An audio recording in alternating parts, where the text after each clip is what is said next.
Once upon a time, long, long ago and far, far away.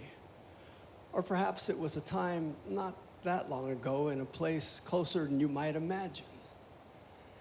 A teacher asked her kindergarten class, "What color is an apple?" And a bunch of kids said, "Red." Some kids said, "Green." And Annie said, "White." The teacher said, "Now, Annie, apples are red or they're green. A few may be yellow or gold, but they're not white." And he said, "They are on the inside." Creativity is that ability to see beyond what is and into what might be. To hear beyond what is and hear what could be. That melody, Pure Imagination, comes from a movie and it's been sung tens of thousands of times by tens of thousands of vocalists, but no one has ever sung it the way that Michelle Garabay Carey sang it today, and she won't be able to sing it the same way tomorrow because she's an artist and she hears what's not there on the page. On the page there are some notes that but Michelle hears other notes. And she sings those in a way that captivates you. Why? Because she's left the known space of the written page, the score, perfectly good score, sold hundreds of thousands of copies over dozens of years. Perfectly good score, but she adds something else. I've had the good fortune to make my living sharing words and music since 1975. When I made a choice that this is what I want to do. It's been a roller coaster. There have been some ups and some others. I've had varying levels of success and failure. The music has changed over the years. The words have changed. Sometimes it's about speaking, sometimes about singing, sometimes about poetry. But for me, my process is about sharing words and music. And there came a time in 1988 when I ran out of words and music. We'd just come back from living 5 years in California where I'd been singing new age, happy reggae, calypso stuff out in the world. Having left San Antonio 5 years later as an angry young punk, 5 years earlier as a young punk, came back as a groovy dude without any place to play, because there were no places in San Antonio that wanted to hear groovy dude, happy-go-lucky reggae calypso songs that weren't particularly dance songs. They were listening songs. I didn't know what to do. I did know that I wanted to play and sing. And I was asked to do a benefit for the Circle School, children's a school for kindergarten through elementary grade kids. And the benefit went real well. I made up some children's songs on the spot and had some fun. Folks said, "You should do another children's concert. You're great at that." Okay. So somebody helped me book the San Antonio Little Theater, 250 seats. Got a great band, put out a big PR campaign. You know where the story's going. 12 people showed up. Lost my butt on that concert. But of those 12, one was a teacher friend of mine who was teaching in an elementary school here in San Antonio, and her good friend who was the program director for Region 20, which is the education service center for all the schools between here in South Texas, from Austin down to Laredo and out to West Texas. And this program director said, "Hey, Rudi, I like your attitude. We have so many people who are doing programs that just say no in the schools. I'd like for you to do some programs on just say yes to life." Huh? Okay. 100 schools a year for the next 2 years. Nice contract, paid well, way better than I could have earned in the clubs in San Antonio. It was fun for a while. But it was also work, carrying the PA and getting, here's 500 kids in the cafeteria, entertain them for an hour. Got old after a few dozen schools, and there was one morning that I just woke up like, I don't want to do this. And predictably, I was late. And driving down the freeway, I'll never forget, I was on Division Street exit, going to a school in Harlandale, Division Street, perfectly named. Stuck in traffic, crawling. There was a wreck up there, and I was late. And I was stuck there on the exit ramp, knowing I was late, didn't want to go, car full of equipment. And up on the stop sign was this bird. I don't know what kind of bird it was, but it was singing. I can't whistle, I can't do bird calls, but if I could, it would be something like Michelle did this morning. I'm happy to be a bird. And it was one of those gestalt moments when I instantly got, that bird didn't need an audience, it didn't need a PA, it didn't need a reason. It sang because it was a bird, and that's what it's here to do. And I knew in that moment, I'm here to sing. I'm here to share my music and words. And where I do it and how I do it doesn't matter. If I'm late, if I'm on time, getting paid, not getting paid, my job to keep singing. And from that moment on, that's what I do. Here I am. And you may say, well, Rudi, that's all well and good. You're creative. You can sing. You can stand up in front of people and make up words and not think anything of it. But I don't have that gift. I'm not creative. And I beg to differ. Because in the time it takes me to count to 1, 2, you have created over 1 million red blood cells in your body.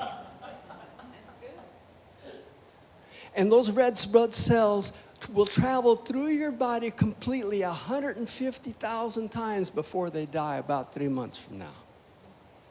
And that's no small feat, because the blood circulation system they travel through, if all those veins and capillaries and arteries were laid out end to end, they would circle the globe 2.5 times.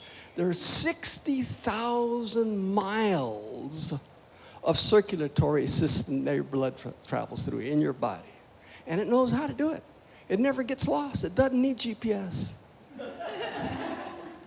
Your body knows how to create 1 million red blood cells a minute and send it through 60,000 miles of capillaries and veins and arteries. And it knows what to do with the dead ones when they die. And it's all in service of the DNA in your body, whose sole task is to reproduce you and keep changing and growing to meet the needs of the environment.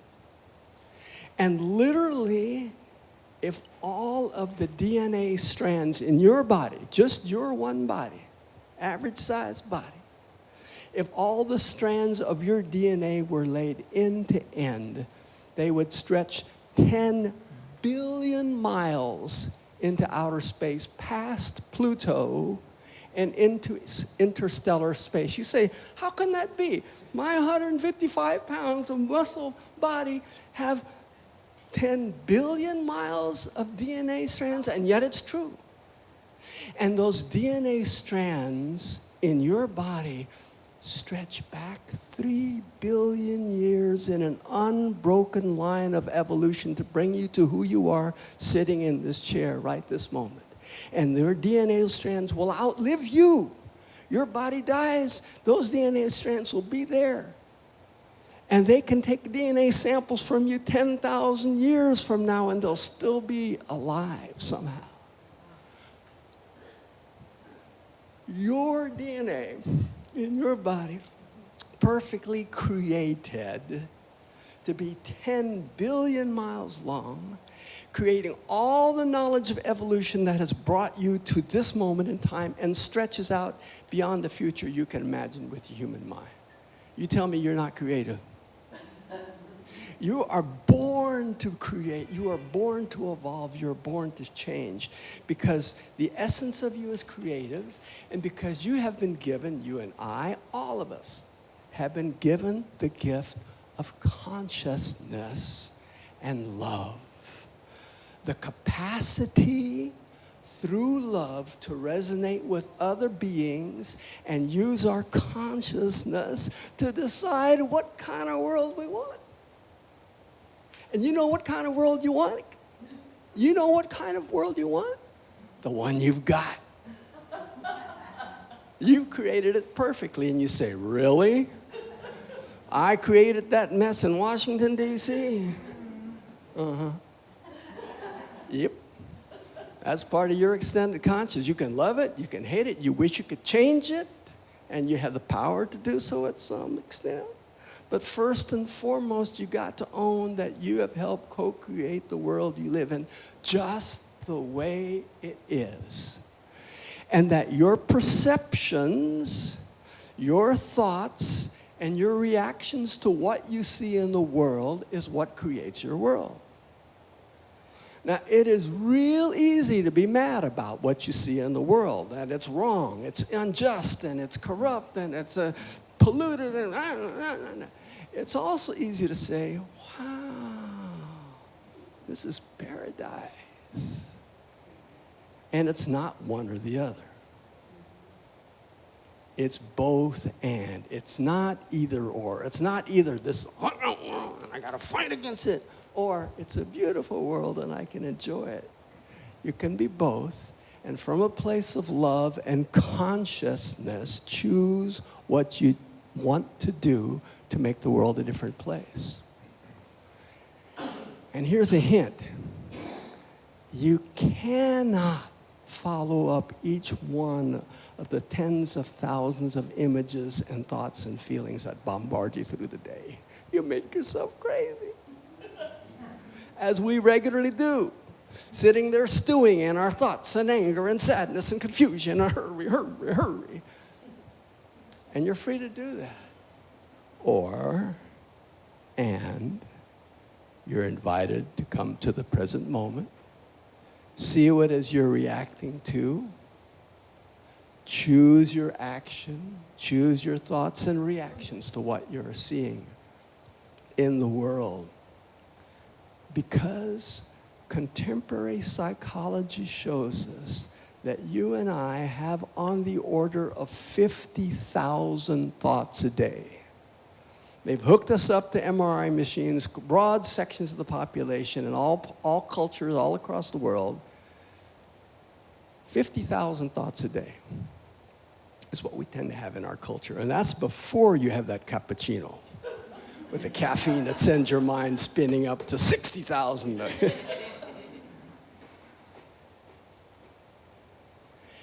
And you alone choose which of those thoughts you act on, react to.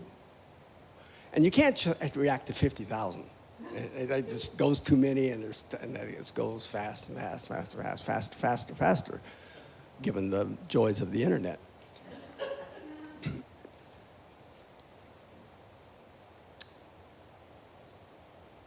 But the ancient wisdom from the Buddha and the Christ and the Goddess and thinkers throughout time have said, you and I are free to pause our thoughts and choose this one.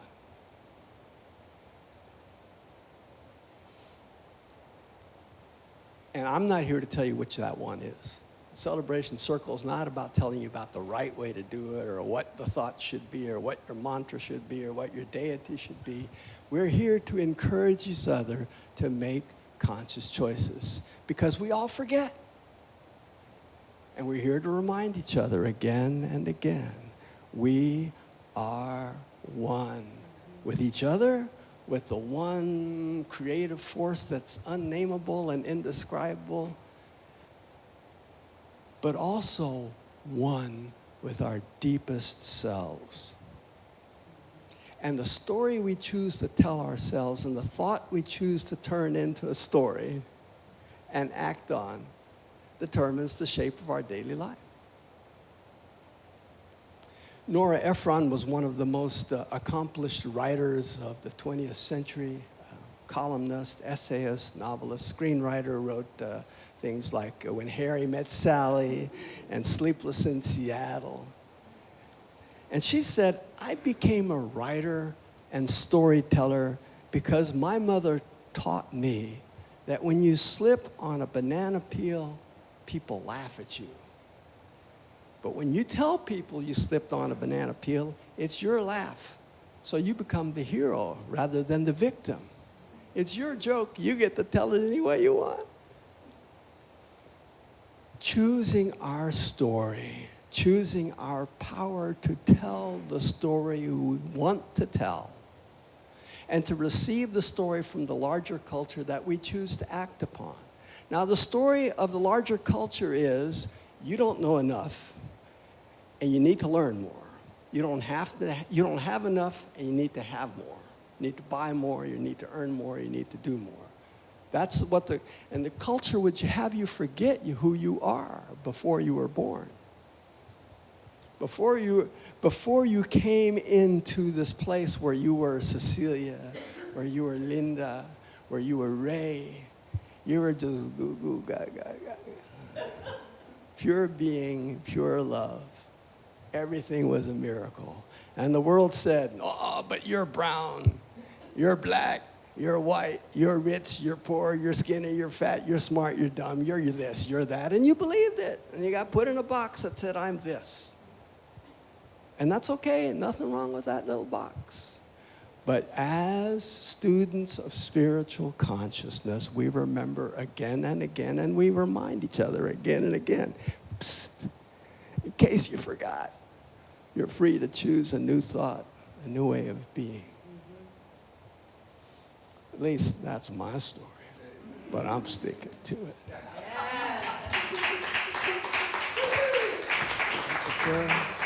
As we move into a time of meditation,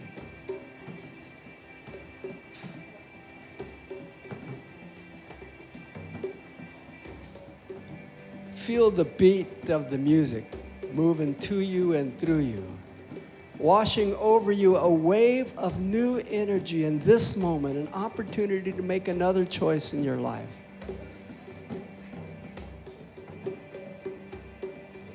We're not here to tell you what that choice is. For yourself, from the whole complete fabric of this moment, feel a new choice anchored in consciousness. Maybe a choice about your body, about your work, about your artistry. Feel the power of planting this seed in consciousness now. You're in a room full of people who have created a field of consciousness with you for co-creation. Feel the power of that. Feel that you are not alone. You are never alone in this process of creating new choices. That all of life is conspiring for your well-being. Now,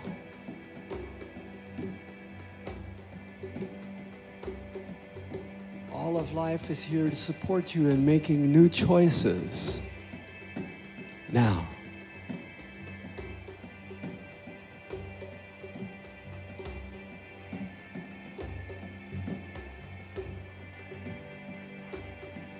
All of life is here to lift you up in consciousness now.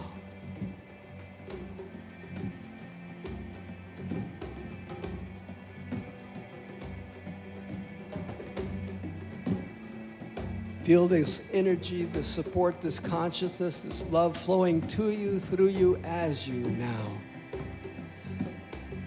Take a moment to realize this is not just for your benefit. This is not just to make you feel good. This is your consciousness, your energy, your creation to send out into the world in support of others. So right here, right now, send forth your love, your peace, your vision of how life could be.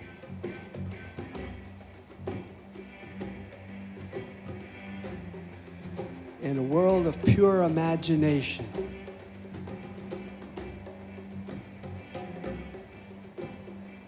You are free to see,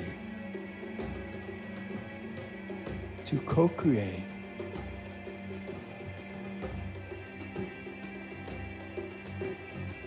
feel too that there are many on the planet who are struggling, living in strife and war and hunger and poverty and privation. Send forth your love and blessing to them, crossing the miles between you and these total strangers. Because there is no time, there is no space, there is no other. There is just one. We are one. We are one. May you, may we, may all beings be blessed by your willingness to remember this. And so it is. Amen.